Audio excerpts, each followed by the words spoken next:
Okay, students. Hello. How are you today? I hope you are doing fine. Today we are going to talk about connectors as our grammar part of the first topic, cause and effect. Hari ini kita akan belajar mengenai connectors sebagai bagian dari pelajaran tentang tata bahasa yang berkaitan dengan topik kita yang pertama, yaitu cause and effect. Mari kita lihat apa itu definisi daripada connectors. Connectors, or we can also say linkers, bisa disebut juga linkers, are words or groups of words that help us connect words, phrases, or sentences. Adalah kata atau kelompok kata yang membantu kita menghubungkan kata, frase, dan kalimat.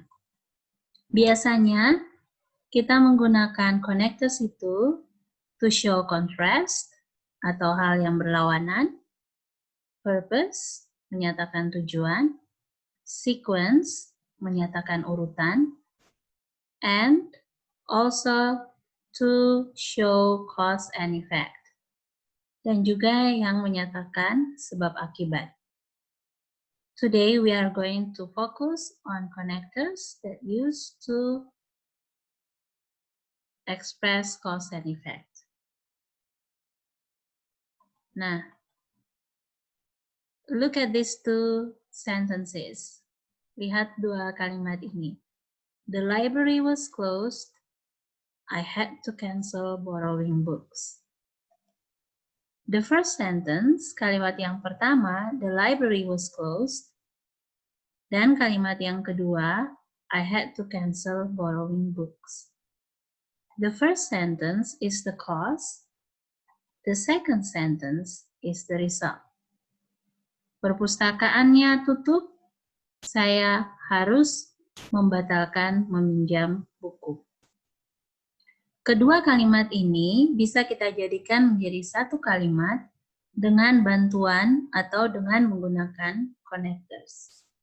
Perhatikan di dua kalimat berikut ini. The library was closed, therefore I had to cancel borrowing books. Dan kalimat yang kedua, I had to cancel borrowing books because the library was closed. Pay attention to both of these sentences. Kedua-duanya mengandung makna atau arti yang sama. Sekalipun dalam urutannya berbeda, namun tujuan akhirnya sama. Di sini kita gunakan dua connectors, yaitu therefore dan because. Connectors dikelompokkan menjadi dua bagian, yaitu connectors yang diikuti oleh atau followed by a complete sentence, and connectors followed by a noun, noun phrase, pronoun, or gerund.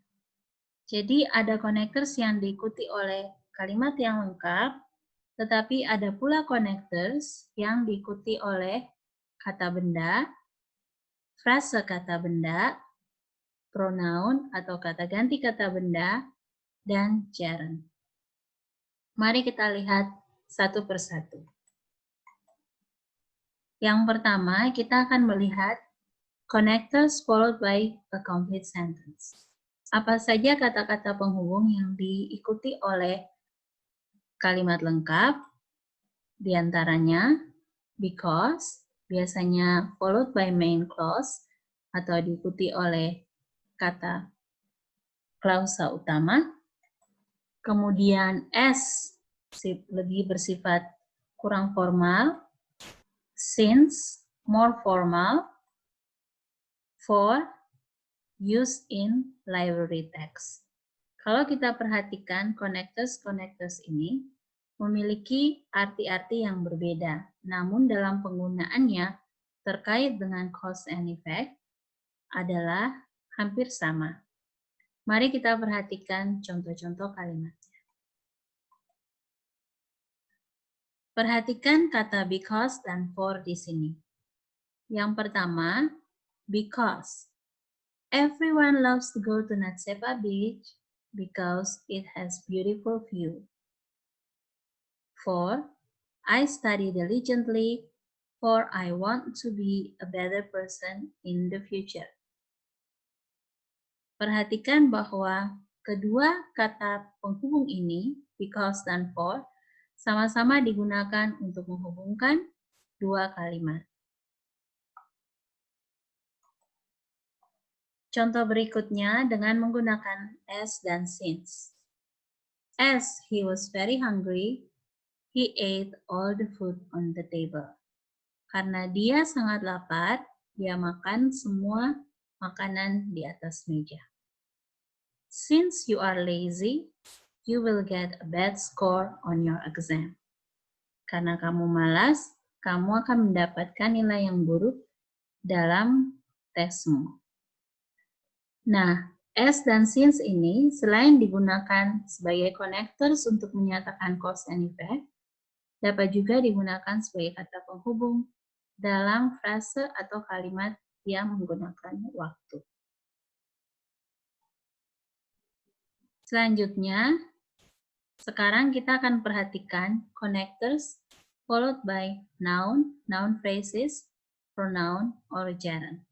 Perbedaannya dengan connectors yang tadi adalah bahwa kata-kata penghubung ini diikuti bukan dengan kalimat tetapi dengan kata atau frase kata.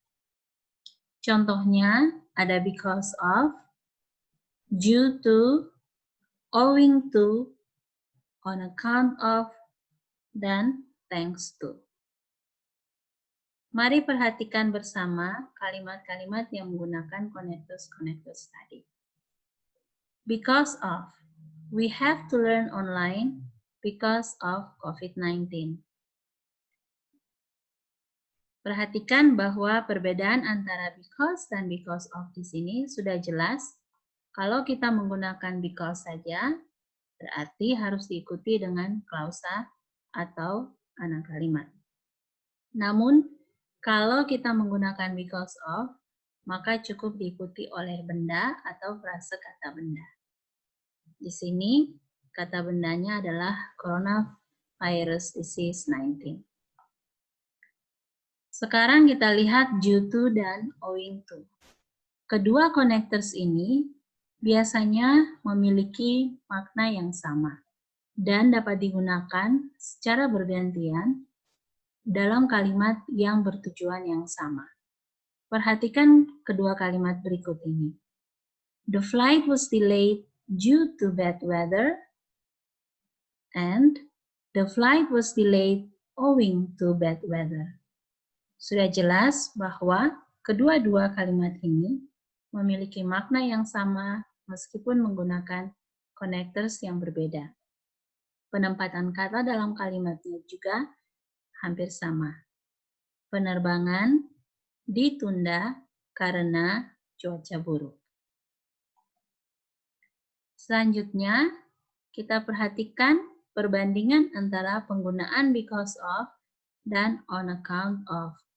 Kedua-duanya pun sama seperti tadi due to dan owing to. Because of dan on account of pun dapat digunakan secara bergantian untuk menyatakan makna yang sama. Sebagai contoh, the water boiled because of the heat. Dan the water boiled on account of the heat. Air mendidih karena panas. Yang terakhir adalah thanks to. Penggunaan thanks to di sini bisa memberikan atau digunakan dengan tujuan memberikan makna positif dan makna negatif. Sebagai contoh, thanks to my teacher, I can now know more about connectors. Adalah penggunaan thanks to dalam makna atau tujuan positif. Thanks to your carelessness, the car is run out of gas in the middle of nowhere. Terima kasih karena ketidakpedulianmu, mobil kehabisan bensin di tengah-tengah daerah yang tak bertuan.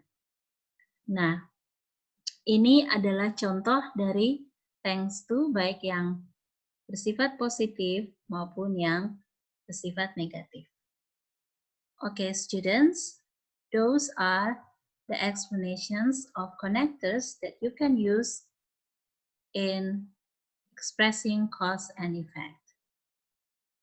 Try to make your own sentences using different connectors to express cause and effect in your everyday use or your daily life.